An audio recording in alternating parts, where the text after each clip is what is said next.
WhatsApp ഗ്രൂപ്പിൽ മന്ത്രി K M ഷാജിയെ വർഗീയവാദിയെന്ന് അധിക്ഷേപിച്ച police ഉദ്യോഗസ്ഥന് സസ്പെൻഷൻ. കാസർഗോഡ് വെള്ളരിക്കുണ്ട് പോലീസ് സ്റ്റേഷനിലെ CPO സുജിത്തിനെയാണ് അന്വേഷണ വിധേയമായി സസ്പെൻഡ് ചെയ്തത്. വിവരങ്ങളുമായി കാസർഗോഡ് നിന്ന് പ്രദീപ് നാരായണനാണ് ചേരുന്നത്. Pradeep, good afternoon. ഇന്ന് തന്നെയാണ് ആഭ്യന്തരമന്ത്രി രമേശ് ചെന്നിത്തല പറഞ്ഞത് ഈ സമൂഹ മാധ്യമങ്ങളിലൂടെയുള്ള അധിക്ഷേപങ്ങൾക്കൊക്കെ എതിരെ കർശന നടപടി ഉണ്ടാകുമെന്ന്.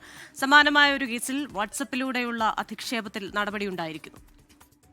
കൃഷ്ണ, തീർച്ചയായും കഴിഞ്ഞ തിങ്കളാഴ്ചയാണ് വെള്ളരിക്കുണ്ട് പോലീസ് സ്റ്റേഷനിലെ CPO സുജിത്ത് മന്ത്രി കെ എം ഷാജിയെ വർഗീയവാദി എന്ന് വിശേഷിപ്പിച്ചുകൊണ്ടുള്ള ഒരു പോസ്റ്റ് പോലീസ് ഫ്രണ്ട്സ് എന്ന ഗ്രൂപ്പിൽ പോസ്റ്റ് ചെയ്തത്. ഇത് പോലീസ് അസോസിയേഷന്റെയും പോലീസ് ഓഫീസേഴ്സ് അസോസിയേഷന്റെയും ഭാരവാഹികൾ അഡ്മിന്മാരായിട്ടുള്ള ഗ്രൂപ്പായിരുന്നു. പക്ഷേ ഇങ്ങനെ ഒരു പോസ്റ്റ് വന്ന ഉടൻ തന്നെ അഡ്മിന്മാർ അത് ഡിലീറ്റ് ചെയ്തെങ്കിലും അതിന്റെ സ്ക്രീൻഷോട്ട് പ്രചരിക്കുകയായിരുന്നു. ഇതേ തുടർന്ന് സ്പെഷ്യൽ ബ്രാഞ്ച് റിപ്പോർട്ട് നൽകുന്ന ഒരു സാഹചര്യമുണ്ടായി.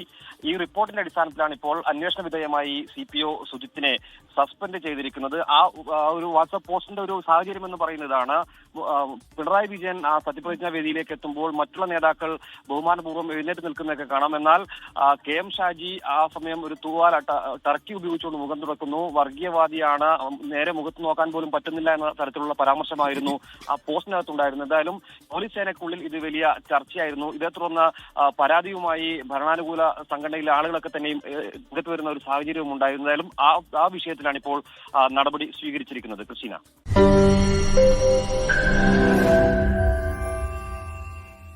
ലോകത്തെവിടെയായാലും ഏത് സമയത്തും 24 വാർത്തകളും ഓഗ്മെന്റഡ് റിയാലിറ്റി പാക്കേജുകളും എക്സ്പ്ലെയിനറുകളും വിശദമായി കാണാൻ ഞങ്ങളുടെ YouTube ചാനൽ നിങ്ങൾക്ക് സബ്സ്ക്രൈബ് ചെയ്യാം.